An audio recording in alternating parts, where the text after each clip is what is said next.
Selamat pagi Bapak Ibu yang Tuhan, Shalom, damai sejahtera dalam nama Tuhan Yesus menyertai Bapak Ibu dan saudaraku semuanya di pagi hari ini. Tema renungan kita pagi hari ini adalah mengapa doa kita tidak dijawab Tuhan. Yang terambil dari kitab Yesaya pasal 59 ayat yang pertama dan kedua, saudara.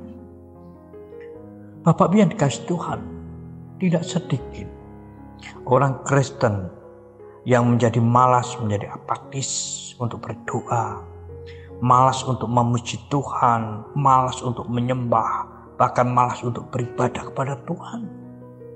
Dikarenakan doa-doanya, dikarenakan permohonannya, dikarenakan pergumulannya tidak didengar apalagi dijawab oleh Tuhan. Nah, Bapak-Bapak dengan Tuhan, tentunya kita harus menyelidiki, kita harus tahu alasannya mengapa sih kok doa-doa kita tidak didengar oleh Tuhan itu. Bapak yang kasih Tuhan, orang itu sehat dan kuat ketika darah dapat mengalir ke seluruh organ tubuh kita dengan lancar, saudara. Tetapi karena banyak orang saat ini ngawur, makan makanan sembarangan saja, yang penting bisa memanjakan lidah dan perut, maka makanan itu yang seharusnya menjadikan kita sehat, menjadikan kita kuat, justru berubah menjadi lemak yang jahat dalam tubuh kita, yang membinasakan kita, yang menutup aliran-aliran darah ke seluruh anggota tubuh kita, terutama ke otak, sehingga banyak orang kena stroke, sakit, gak bisa berbuat apa-apa lagi. Nah, Bapak Ibu yang kasih Tuhan, mengapa kita harus marah ketika Tuhan tidak mendengar doa-doa kita? Ketika Tuhan tidak menjawab doa-doa kita, kita harus belajar tentang mengapa orang itu kena stroke. Tidak bisa berbuat apa-apa lagi, sakit. Bapak Ibu yang Kristen, demikian juga dengan doa, saudara. Sabda Tuhan berkata, sesungguhnya tangan Tuhan tidak kurang panjang untuk menyelamatkan, dan pendengarannya tidak kurang tajam untuk mendengar. Tetapi yang merupakan pemisah antara kamu dan Allahmu ialah segala kejahatanmu, dan yang membuat dia menyembunyikan diri terhadap kamu sehingga tidak mendengar ialah segala dosamu. Bapak ini kasih Tuhan, jelas sekali kata sabda Tuhan. Bukan salah Tuhan, bukan salah orang lain, bukan salah orang tua, tetapi pada diri kita sendiri. Pada dasarnya, saudaraku yang kasih Tuhan, Tuhan Allah itu sangat rindu mendengarkan semua hal tentang kita. Tuhan sangat rindu untuk menolong kita. Yang menjadi persoalan adalah kehidupan kita. Apakah kita hidup benar?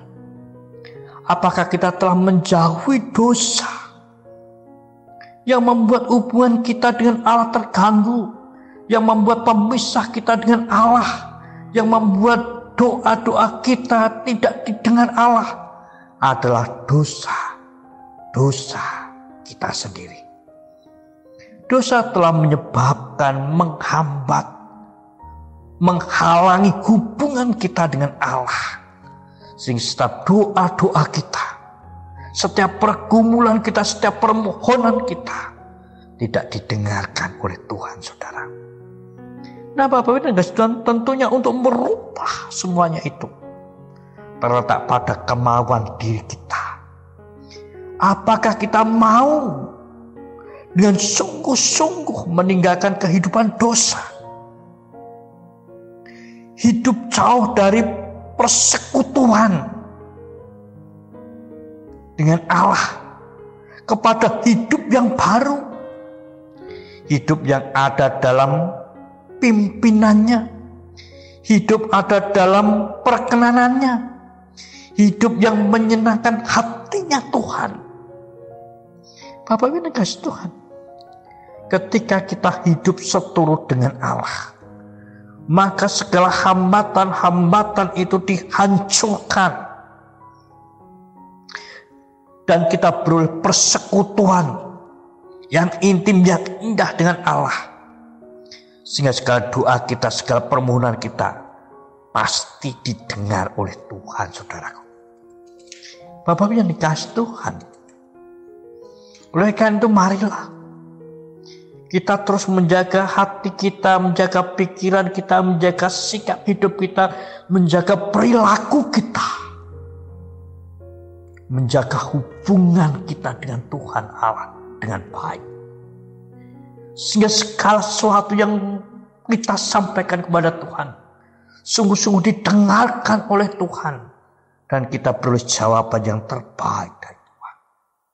Saya yakin dan percaya, saudaraku, ketika kita tidak hidup di dalam kuasa dosa yang menghambat, yang menghalang hubungan kita dengan Tuhan, dan kita hidup seturut dengan Tuhan Allah, pasti Tuhan Allah terus ada bersama-sama dengan kita, mendengarkan setiap doa kita, dan kita bahagia, kita hidup penuh dengan sukacita, karena Allah yang berkenan kepada hidup kita, Allah yang mendengar kita, Allah yang memiliki hubungan yang indah, persekutuan yang indah dengan kita.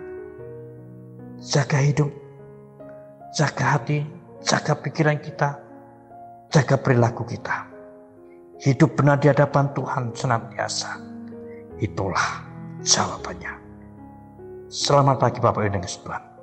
Selamat beraktivitas, terus jaga jarak, cuci tangan pakai sabun, bersukacitalah dan bersyukurlah selalu.